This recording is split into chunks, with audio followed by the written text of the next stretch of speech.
예수님을 영접하고 구원을 받았다는 것은 분명 우리 인생의 새로운 시작입니다.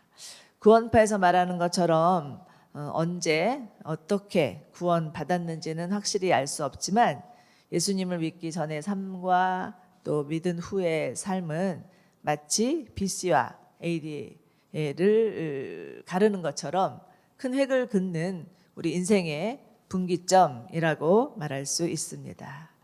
아마 이 자리에 계신 분들도 예수님을 영접하고 나서 정말 세상이 달라 보이더라라는 그런 고백들을 하신 분들이 많이 계실 것입니다. 그런데 사실은 세상이 달라진 것이 아니라 세상을 보는 내가 달라진 것이죠. 네, 정말 하나님의 마음으로 세상을 바라보니까 그렇게 암울하던 세상도 희망이 보이고 정말 살만하다, 살 수 있겠다라는 생각이 드는 것입니다. 그렇기 때문에 기적 중의 기적은 예수님 때문에 달라진 나입니다. 다 고개를 끄덕끄덕 하시는데요. 예, 정말 예수님 때문에 살만난다라고 말할 수 있는 나입니다. 네, 믿으시죠? 자, 우리 오늘 말씀 듣기 전에 우리를 구원하신 예수님, 그 예수님 때문에 행복한 우리 생각하면서 다시 한번 하나님께 큰 영광과 감사의 박수 드리도록 하겠습니다. 아멘. 할렐루야, 주님을 찬양합니다. 아멘. 네. 혹시 이 자리에 아직 나는 예수님을 영접한 것 같지 않은데 라고 생각하는 분이 계시다면 오늘이 정말 하나님께서 여러분을 부르시는 날, 구원의 날이 되기를 소망합니다. 우리의 발걸음은요, 우리가 정하는 것이 아니에요. 사람이 계획한다 할지라도 그 발걸음을 정하시는 이는 하나님이시라고 말씀하신 것처럼 교회 예배에 발걸음을 옮기는 것은 우리의 의미가 아니라 주께서, 성령께서 우리를 인도하셨기 때문임을 믿으시기 바랍니다.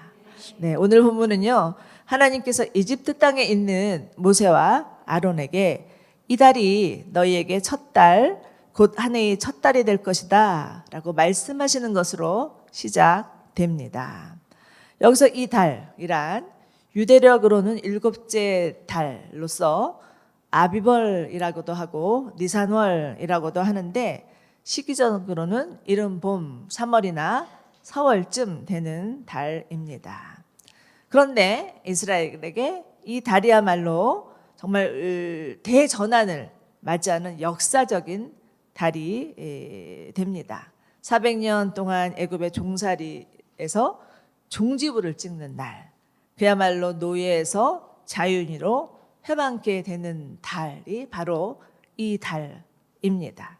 그런데 이와 같이 역사적인 이 대전환의 사건은요, 하나님께서 이스라엘과 맺으신 언약을 기억하셨기 때문이라고 우리 지지난주에 공부했을 것입니다. 갈대아 우르에서 살고 있던 아브라함을 불러내서 아브라함과 언약을 맺으시고 내가 너에게 복을 주겠다, 내가 너에게 큰 민족을 이루겠다라는 약속을 하시죠. 그리고 애굽에서 400년 동안 고센이라는 곳에 살면서 200만이라는 큰 민족을 이루게 하셨고 이제 때가 되어서 이스라엘 민족들을 하나님이 허락하신 약속의 땅 가나안으로 출애굽하게 하시는 달이라고 말하기 때문입니다. 정말 놀라운 대반전이라고 할 수 있겠습니다. 그런데 이렇게 놀라운 이 구원의 사건은 하루아침에 일어난 것은 아니었습니다.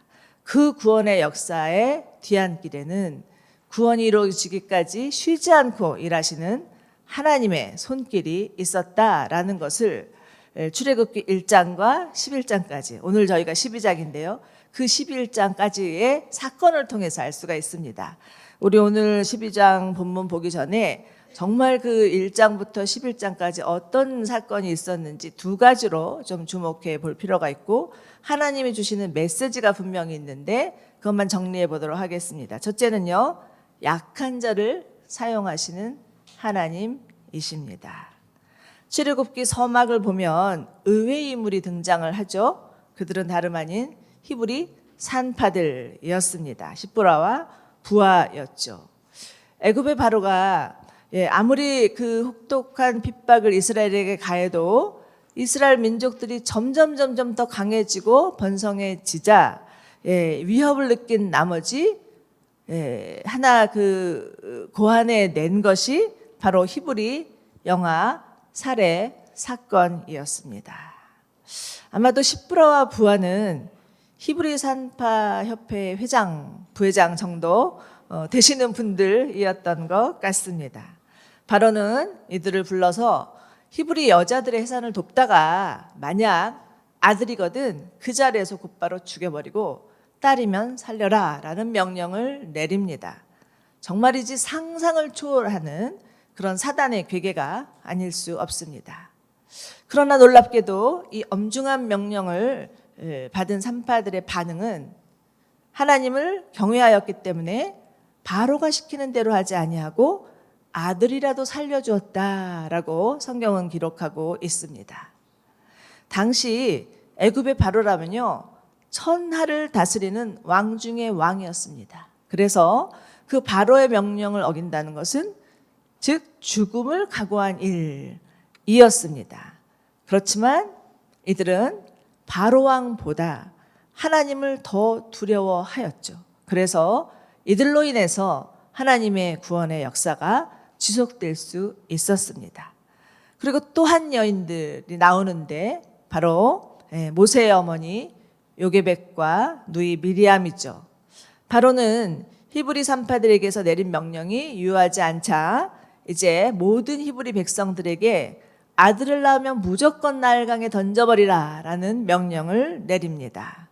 그런데 바로 그때 레위 지파 한 가정에 아기가 태어나는데 출애굽기 2장 2절에서는 여자가 임신해 아들을 낳았는데 그 아기가 너무나 잘생겨서 3개월 동안이나 숨겨서 키웠노라고 말씀하고 있습니다. 이 또한 죽음을 각오한 행위였습니다. 그런데 여기서 잘생겨라는 단어, 이 잘생겨라는 단어는 창세기 1장에 나오는 하나님께서 세상을 창조하실 때 심히 보기에 좋았더라라고 사용한 히브리어 토브와 같은 단어입니다. 토브는 하나님의 창조의 아름다움, 그것을 말하는 거죠. 아마도 출애굽기 저자가 앞으로 모세를 통해서 하나님께서 행하실 그 창조 질서의 회복, 이것을 미리 암시하고 있는 것이라고도 볼 수가 있습니다. 그런데 무엇보다 더 정확한 해석은 히브리서 11장 23절인데요. 우리 함께 히브리서 11장 23절 읽어보시도록 하겠습니다. 시작. 믿음으로 모세의 부모는 모세가 출생하였을 때 그 아기를 3달 동안 숨겼는데 이는 그 아이가 남다른 것을 보고 왕의 명령을 무소하지 않았기 때문입니다. 자, 이제 모세의 부모는요, 자신들이 처한 상황이나 환경으로 아이들을 바라본 것이 아니라 하나님이 보시는 눈으로 아이를 바라보았습니다. 비록 지금 상황은 아기가 죽임을 당할 수밖에 없는 상황이지만 하나님께서 분명히 이 아이를 살릴 것이다. 장차 하나님께서 이 아이를 하나님의 귀한 일에 쓰실 것이다 라는 믿음을 가지고 있었다라는 것입니다. 사랑하는 여러분은 여러분의 자녀를 어떻게 바라보고 계십니까? 바라기는 모세의 부모가 모세를 보았던 것처럼 우리 또한 믿음의 눈으로 우리의 자녀들을 바라보시기를 바랍니다. 비록 정말 지금 우리 눈에 보이는 우리의 자녀들은 정말 별 비전이 안 보이고 또 정말 걱정거리이고 또 염려투성이일 수도 있지만 하나님은 그렇게 보시지 않는다는 것입니다. 여러분, 보이는 대로 반응하지 마시기 바랍니다. 어떻게 반응해요? 믿음으로 반응하시는 저와 여러분들 되시기를 축원합니다. 반드시 하나님께서 우리의 아이들을 정말 하나님의 손에 길러주시고 우리의 자녀들을 통해서 하나님의 귀한 사역들을 감당하게 하시고 주님이 정말 칭찬하시고 주님이 정말 기뻐하시는 우리 자녀들 될 것을 믿으시기 바랍니다. 아멘. 자, 그런데 3개월이 지나자 아기의 움직임이 활발해지죠. 더 이상 이 아기를 숨길 수 없었던 어머니 요게벳은 아기를 살릴 수 있는 묘수를 하나 내는 것인데 그것은 바로 뭐죠? 갈대 상자였습니다. 갈대 상자는 히브리어로는 테바라고 하는데요. 노아의 방주 때 사용한 방주 테바와 같은 단어입니다. 결국 이 갈대 상자에 담긴 아기는 때마침 나일강에 목욕하러 왔던 바로의 딸에게 발견되고 이때 한 재치를 또 발휘해서 그 아기를 건지는 소녀가 있었는데 바로 그 소녀가 모세의 누이 미리암이었죠. 자, 여기서 바로의 딸은요 합세수트 공주였습니다. 바로의 외동딸이었죠. 예, 당시 그녀는 애굽의 가장 막강 실세. 그래서 정말 그렇지만 아기를 낳지 못하는 탓에 이 모세를 자기 양자로 데려다가 삼습니다. 그래서 이 모세는 합세수트 공주의 양아들 애굽의 왕자가 되는 것이죠. 애굽에서 왕자로 자라나게 됩니다. 어떻게 이런 일이 이렇게 착착 진행될 수 있을까? 이때 요 출애굽기 요 사건을 보면요. 정말 드라마라고 쳐도 이렇게까지는 될 것 같지 않은데 너무 개연성이 없는 것 같지 않나라는 생각까지도 듭니다. 마치 그냥 만들어낸 시나리오 같은 느낌도 들지만 여러분들 이 사건은 실제로 있었던 역사적인 사건인 것을 꼭 기억하시기 바랍니다. 이스라엘을 구원하기 위하여서 최악의 순간에도 최선을 이끌어내시는 하나님의 섭리를 느낄 수 있습니다. 자, 여러분, 이런 구원의 역사는요, 그런데 모세 때뿐만 아니라 지금도 여전히 우리 인류 역사 가운데 진행되고 있습니다. 하나님은 지금도 인류의 그 역사의 인간사에 깊숙이 개입하셔서 구원을 이루어내시는 분이시라는 거죠. 비록 우리 눈에 지금 아무런 희망이 보이지 않고 아무 움직임이 보이는 것 같지 않아도 하나님은 하나님의 구원을 이루기까지 쉬지 않고 일하시는 분이심을 믿으시기 바랍니다. 우리의 모든 삶이 하나님의 섭리 안에 있다는 것을 믿으면서 정말 하나님을 끝까지 신뢰하는 저와 여러분들 되시기를 축원합니다. 자, 이처럼 하나님의 구원의 역사의 포문을 연 자들은 십브라, 부하, 요게벳, 미리암과 같은 여인들이었습니다. 어떻게 이런 여인들이 하나님의 그 구원의 대역사에 동참할 수 있었을까요? 여인들이 남성들보다 더 훌륭해서일까요? 예, 물론 여성들이 남성들보다 훌륭한 것만은 사실이지만 예, 그러나 그 당시는 이 여인들은요 사람 취급도 못 받던 시대였습니다. 예, 그런데 하나님께서 이 여인들을 사용하셨어요. 왜요? 이 여인들이 약하기 때문이라는 것입니다. 여러분, 하나님의 나라는요 절대 강자에 의해서 이루어지는 나라가 아닙니다. 하나님은 약하고 천하고 멸시받는 자를 들어서 하나님의 나라를 이루어 가시죠. 우리나라 교회사를 보면 정말 거리에서 벌어진 여자아이들, 이름도 하나 없이 태어난 그런 아이들, 그런 여인들을 사용하셔서 결국은 전국 방방곡곡에 복음 전하는 전도부인, 들어보셨죠? 그 전도부인 삼으셔서 지금 오늘날 우리나라가 이처럼 부흥하고 이와 같은 교회들이 없는 곳이 없이 다 정말 가는 곳곳마다 교회가 세워지는 것은 이 약한 여자들의 그런 공로가 있었기 때문이라는 것을 볼 수가 있습니다. 사도 바울은요, 나는 약함을 자랑하노라. 내가 약할 그때가 강함이라 이렇게 고백하죠.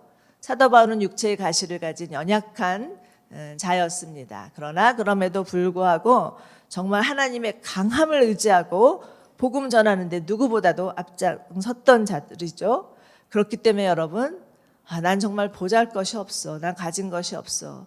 이제 정말 나이도 들 대로 들었어라고 생각하지 마시고, 우리의 약함을 통해서 하나님의 강함이 드러나실 것을 믿으시기 바랍니다. 하나님은 약한 자를 사용하셔서 하나님의 큰 구원의 역사를 이루어 가시는 분이심을 믿으시기 바랍니다. 자, 그리고 둘째는요, 자신의 옛자가 붕괴된 사람을 사용하시는 하나님이십니다. 자, 이제 극적인 상황에서 애굽의 공주에게 발견된 아기, 그가 바로 모세였죠. 그런데 이 모세는 애굽의 왕자로 애굽의 모든 최고의 고등학문을 다 습득하면서 자라납니다. 그러나 그의 정체성은 히브리인 애굽 왕자였죠. 마치 미국에서 자란 이민 2세들이 겉은 노랗고 속은 하얗다라고 해서 바나나라고도 하는데, 마치 이제 모세도 그런 것 같습니다. 그런 것 같은 거죠. 모세도 겉은 애굽의 왕자였지만 속은 히브리 노예였습니다. 그래서 두 세계를 오고 가는 그런 인물이었던 것이죠. 그런데 어느 날 뜻하지 않은 사건이 하나 발생하죠. 이 모세가 히브리인을 자기 민족이라고 여겼기 때문에 발생한 해프닝이었습니다. 어느 날 왕궁을 벗어나서 나가봤더니 자기 동족인 히브리인들이 애굽 사람에게 매질을 당하면서 아주 그냥 큰 핍박을 당하고 있는 거예요. 너무 화가 나가지고 그 자리에서 그 애굽 사람을 죽여버리고 모래에 파묻어 버리는데 결국은 들통이 나죠. 그래서 결국은 졸지에 이제 주랭랑을 칠 수밖에 없었는데, 그렇게 해서 산 것이 미디안 40년 모세의 인생이었습니다. 졸지에 왕궁에서 광야로 쫓겨난 모세, 그 모세의 광야 40년의 시간은 어떠했을까요? 여러분 한번 상상해 보셨습니까? 그 마음 가운데 후회도 있었을 테고, 또 번민도 있었을 테고, 분노도 여전히 남아 있었을 테고, 좌절, 무기력, 우울, 각종 감정들이 다 올라왔을 것이고, 정말 왕자로서의 자기의 자는 와르르 무너지는 시간이 되었을 것입니다. 그런데 모세가 정말 미디안 40년을 살면서 어떤 상태였는지는 그가 지은 아들의 이름을 보면 잘 알 수 있는데요. 그 아들의 이름은 게르솜이었습니다. 게르솜은 내가 이방 땅에서 이방 사람이 됐다라는 뜻이죠. 철저히 모세가 자신의 인생이 정말 나그네 인생인 것을 깨달았다라는 것을 볼 수가 있다라는 거죠. 애굽의 왕자에서 이방의 나그네로, 금수저에서 흙수저로 자신이 누리고 있던 모든 부귀, 영화, 권력들이 다 무너지고 이제는 한낱 미디안의 목동으로 남았던 것입니다. 자, 그런데 바로 이때 하나님께서 이 모세를 부르셔서 이스라엘을 구원할, 인도할 지도자 삼으셨던 것입니다. 여러분, 사람이 자기가 스스로 왕이라고 생각하는 사람은 절대 나라를 구할 수 없습니다. 자신의 정체성이 왕인 사람은요, 그 왕권을 유지하기 위해서 백성들을 억압하고 통제할 뿐이지 백성을 위한 왕이 될 수가 없습니다. 그렇기 때문에 언젠가는 무너지고 말 것입니다. 저는 정말 지금 북한의 그 김정은 체제도 아무리 철권 통제를 한다 한들, 오늘도 신문을 보니까 또 미사일을 빵빵 쐈더라고요. 그런다 한들 언젠가는 때가 되면 무너질 수밖에 없습니다. 너무나 이제 남북이 갈라진 지 오래되어서요. 저도 한때는 이제는 이대로 끝나는 것이 아닌가? 정말 과연 통일이 될까? 정말 북한이 무너질까라는 의심도 가졌었는데, 이 출애굽기 말씀 묵상을 하다가 반드시 무너질 수밖에 없구나라는 생각을 하게 되었습니다. 역사를 보면요, 시대적으로도 나라를 구한 왕은요, 왕궁에서 호의호식하면서 살던 자들이 아니었어요. 생각지도 않은 일에 연루되어서 왕궁에서 쫓겨나서 천지를 돌아다니면서 백성들의 모든 사정과 상황을 다 알고 있는 자가 어느 날 때가 되어서 왕궁에 귀환해서 왕이 되면 그때는 명군이 될 수 있다라는 것입니다. 마치 다윗과 같은 자가 그런 자였죠. 자, 여러분, 이처럼 자신의 옛자가 붕괴되고 나그네 자가 형성된 사람, 자신의 욕심대로 사람을 부리지 아니하고 자신의 손아귀에 걸머지려고 하지 않는 자다. 자, 하나님 나는 아무것도 아닙니다 라고 그렇게 말하는 자, 하나님은 그런 자를 쓰신다라는 것이죠. 예수님도 말씀하셨죠. 누구든지 자기를 부인하고 자기 십자가를 지지 않고는 나를 따를 수 없느니라, 이렇게 말씀을 하셨습니다. 그렇기 때문에 모세의 광야 40년은요, 모세의 정체성이 나그네인 것을 인식하는 시간이었습니다. 자, 여러분, 우리도 때로는 살아가다 보면 피치 않는 광야의 시간을 겪게 됩니다. 도대체 내가 왜 이런 시간을 겪고 있는 거지? 내게 너무나 무의미한 것 아닌가? 이렇게 시간이 지나가다 보면 나는 도태되는 것 아닌가? 라는 생각을 할 수도 있지만, 그를 통해서 내 옛자가 붕괴되고 하나님께서 주시는 참자아가 세워진다면 하나님께서 그때 바로 우리를 부르셔서 정말 하나님 나라의 귀한 일꾼으로 쓰실 것을 믿으시기 바랍니다. 네. 자, 이제 이처럼 하나님께서 구원을 이루시기 위해서 출애굽기 1장부터 11장까지 아주 중요한 두 가지 핵심 메시지, 약한 자를 들어서 쓰시는 하나님, 자신의 옛자가 붕괴된 자를 들어서 쓰시는 하나님, 이런 자들을 하나님이 사용하시지만 그러나 구원의 주체는 하나님이십니다. 오늘 본문 3절부터 7절까지 다시 한번 읽어보도록 하죠. 시작. 이스라엘 온 회중에게 말하라.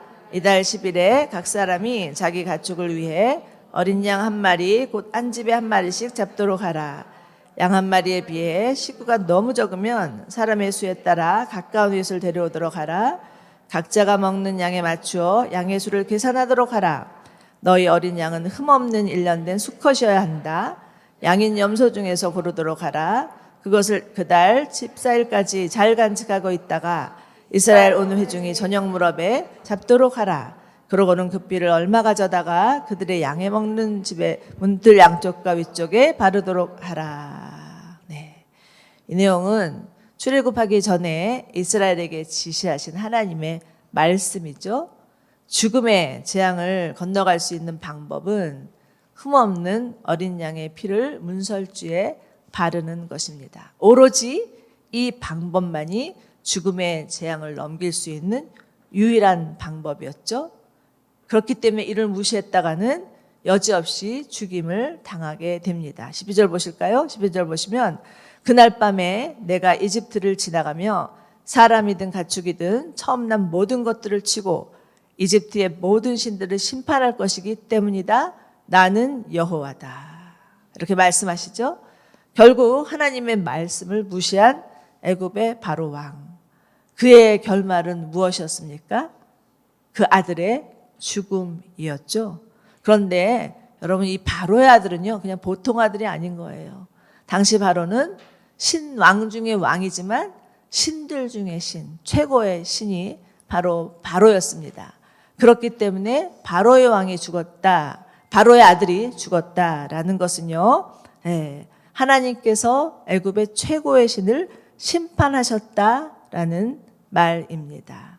그동안 애굽에게 내렸던 그 10가지 재앙도 모두 다 애굽이 믿던 신들을 심판하시는 하나님의 전쟁이었죠. 당시 고대 근동 사람들에게는 지역신이라는 개념이 있었습니다. 각 지역마다 신이 자리 잡고 있어서 그들을 숭배하지 않으면 큰 재앙이 내릴 수도 있다는 그런 세계관을 가지고 있었던 거죠. 그런데 사실은 이 신들은 하나님을 떠난 인간이 자신의 불안을 달래고자 자신의 욕심을 채우고자 만들어낸 신입니다. 그래서 불안과 욕심이 많아지면 많아질수록 그 신들의 숫자도 늘어날 수 있다라는 것입니다. 이 열지양을 통해서 그 애굽에 믿고 있었던 신들이 어떤 종류가 있었는지를 좀 살펴볼 수가 있는데요. 우선 그 신들의 종류를 보면 나일강을 피로 물들인 첫 번째 재앙은요, 나일강을 보호하기 위한 수호신, 그들이 헛된 우상에 불과하다라는 것을 가르쳐 주는 것입니다. 당시 애국 사람들에게 나일강은요, 생명줄과도 같은 강이었어요. 그렇기 때문에 나일강을 피로 물들인 이스라엘의 신을 생각하니, 아, 우리가 믿는 신보다 힘이 좀 더 세구나, 요렇게 처음에는 생각을 했던 것 같습니다. 바로도 절대 꿈쩍하지 않죠. 그런데 그 이후에 이어지는 재앙들, 점점 강도가 세어집니다. 이 파리, 가축, 악성종기, 우박, 메뚜기, 흑암, 이것은요 모두 다 애굽이 믿는 신들에 대한 심판이었습니다. 여러분, 개구리는요 다산의 신이에요. 이는요 땅의 신입니다. 파리는요 곤충을 다 장악하는 곤충의 신입니다. 황소는요 가축을 장악하는 가축의 신입니다. 악성종기는요 의술의 신을 방해하는 것을 보여주고 있죠. 우박은요 하늘의 신입니다. 메뚜기는 곤충의 재앙을 막는 신입니다. 그리고 9번째 태양은 태양신, 정말 그 많은 신들의 최고의 신이라고 여겼습니다. 이것을 보면서 제가 이렇게 여러분에게 열거를 하는데 별 관심 없으시죠? 그런데 정말 이 애굽 사람들에게 얼마나 그 애굽의 일상사 가운데 삶의 구석구석에 우상으로 도배되어 있는지를 말씀드리려고 제가 말씀을 드리는 것입니다. 이들의 삶 전반은요 우상과 매우 밀접하게 연결되어 있었습니다. 그래서 이들의 의식구조, 심지어 무의식의 구조까지 지배하고 있었다라는 것입니다. 그런데 사실은 우리도 마찬가지입니다. 예수님을 믿는다고 하지만 우리 삶의 요소요소의 구석구석에 얼마나 유교적이고 미신적이고 불교적이고 세상적인 우상들이 속속 자리 잡고 있는지, 우리의 마음과 문화에 우상의 성향들이 얼마나 많은지를 인정하지 않을 수가 없다라는 것입니다. 팀 켈러 목사님은요 내가 만든 신이라는 책을 쓰셨는데, 그 책에서 인간의 마음은 우상을 만드는 공장이다라는 말씀을 하셨습니다. 사랑도 우상이 될 수 있고, 당연히 돈도 우상이 될 수 있고, 권력도 우상이 될 수 있고, 이데올로기도 우상이 될 수 있고, 어떤 지적인 탐구도 우상이 될 수도 있고, 자아 성취도 우상이 될 수 있고, 심지어는 내가 정말 뭔가를 이루고 싶어, 내 평생 소원, 이것도 우상이 될 수 있다라는 것입니다. 내가 저것만 있으면 정말 내 삶이 의미가 있을 거야. 내가 정말 존재감 있는 인간이 될 거야. 내가 정말 가치 있는 자로서 살아갈 수 있을 거야 라고 생각하면서 무엇이든 신격화할 수 있다라는 것입니다. 자, 여러분, 그런데 하나님께서 이 10재앙을 통해서 첫째는 바로에게, 둘째는 애굽에게, 셋째는 이스라엘 사람에게 그들 마음속 깊이 뿌리 잡은 그 우상들, 그로 인해서 그들의 마음과 문화를 지배하고 있는 의식 구조를 해체하기 위해서 이 재앙을 내리셨다라는 것입니다. 여러분, 이스라엘 백성도 400년 동안이나 애굽의 노예로 살면서 물론 하나님을 믿는다고 하고 하나님을 섬긴다고 하지만 그들의 마음과 그들의 생각 가운데는 애굽의 문화, 애굽의 세속 양식, 애굽의 종교성 다 젖어 있을 수밖에 없었다라는 것을 하나님 알고 계셨다라는 거죠. 여러분, 구원이라는 것은요 비록 예수 믿고 천당 가는 것만 말하는 것이 아니죠. 우리 안에 있는 세상성, 정욕적이고 마귀적인 생각들, 이것들을 벗겨내고 새 사람 되는 것, 이것이 구원이라 할 수 있습니다. 자, 우리 로마서 12장 2절 말씀 한번 같이 읽어볼까요? 네, 시작. 여러분은 이 세대를 본받지 말고 오직 마음을 새롭게 함으로 변화를 바라 하나님의 선하시고 기뻐하시고 온전하신 뜻이 무엇인지 분별하도록 하십시오. 아멘. 네. 그렇기 때문에 여러분, 우리 안에 있는 이런 세상적인 사고들을 벗겨내시기 위해서 때로 하나님께서 우리 삶 가운데 재앙과도 같은 사건을 허락하실 수 있다라는 것입니다. 그렇지만 하나님은 우리가 재앙이라고 생각하는 그 사건을 통해서 우리의 의식과 생각을 바꾸시고 우리의 마음을 새롭게 하심을 믿으시기 바랍니다. 자, 이제 점점 애굽에 내리는 강도가 심해지면서 그 파괴력이 강해지고 결국 재산과 가축의 생명마저도 빼앗기고 그리고 인간의 생명마저도 아사감으로 인해서 절정을 달하게 되는데 애굽의 모든 신들을 다스리는 바로, 그 바로의 아들이 죽는 것을 보고서 아마도 애굽의 모든 사람들과 이스라엘 사람들은 그동안 내가 믿어왔던 애굽의 신들이 다 가짜구나, 하나님만이 참 신이시구나 라는 그런 생각을 하기 시작했을 것이라는 것입니다. 여러분, 열재앙을 하나님께서 내리시면서 반복해서 하시는 말씀이 있어요. 그것이 두 가지인데, 하나는 내 백성을 보내라, 그들이 나를 섬길 것이다 이고요. 또 하나는 내가 여호와인 줄 알게 될 것이다 라는 말씀이었습니다. 하나님께서 열재앙을 통해서 주시고자 하는 영적 교훈이 무엇입니까? 하나님만이 유일한 참 신이시다. 하나님만이 유일한 예배의 대상이시다 라는 것입니다. 그렇기 때문에 여러분, 어떤 상황 가운데서도 하나님만 예배하시기 바랍니다. 어떤 상황 가운데서도 하나님 믿는 믿음 잃지 마시기 바랍니다. 우리 삶의 최고의 우선순위가 예배가 되기를 소망합니다. 예배를 통해서 하나님을 만나고 정말 그 만난 하나님이 온 세상을 주관하시고 다스리시는 하나님을 뿐만 아니라 나의 하나님, 내 영혼의 구세주, 내 인생의 주인님이심을 고백할 수 있는 저희 모두 되시기를 바랍니다. 자, 이제 13절 보십시오. 13절 보시면 내가 이집트 땅을 칠 때 너희 사는 집에 피를 발랐으면 그것이 표시가 돼서 내가 그 피를 볼 때 너희를 그냥 지나칠 것이다. 그러므로 재앙이 너에게 내려 너희를 멸망시키는 일이 없을 것이다 라는 말씀을 하십니다. 죽음의 재앙을 건너가게 하는 것은 흠없는 어린 양의 피 밖에는 없습니다.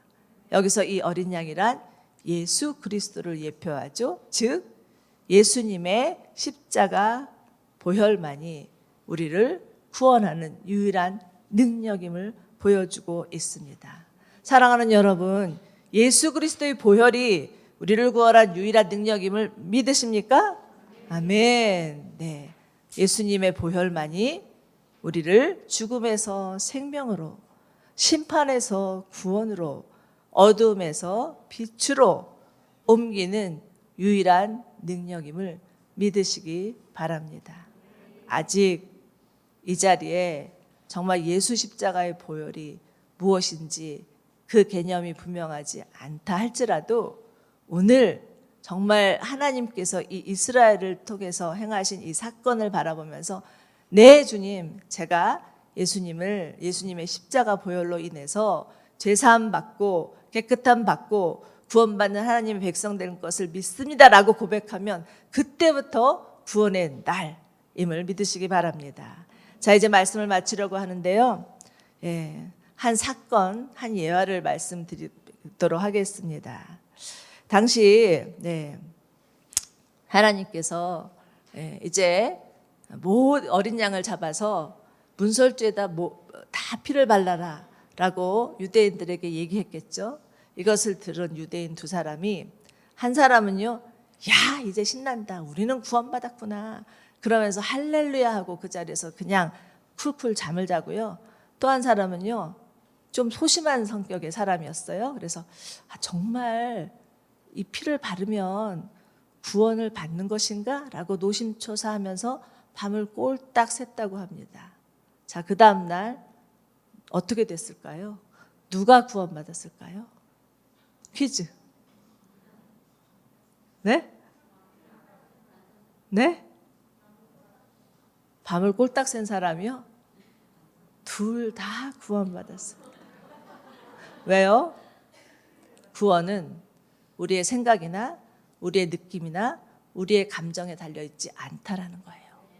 구원은 우리의 행위나 우리의 자질이나 우리의 자격에도 달려있지 않다라는 거예요. 구원은 오로지 우리를 위해서 이 땅에 오신 예수 그리스도, 그 예수 그리스도가 십자가에서 흘리신 보혈, 그 보혈의 능력으로 인해서 구원이 임한다는 것입니다. 이것이 바로 진실이고 팩트입니다. 이것을 믿는 자마다 구원함을 얻는 은혜가 있다라는 것을 믿고 저희 이 시간에 정말 주님, 우리를 위해서 이 땅에 와주셔서 감사합니다. 우리를 위해서 십자가에 피 흘려주신 것 진심으로 감사합니다. 오로지 주 예수 그리스도의 십자가의 보혈의 은혜로 말미암아 주님 앞에 영원한 하나님께 나아갈 수 있는 자 되었음을 감사합니다 라는 마음으로 함께 우리 찬양하였습니다.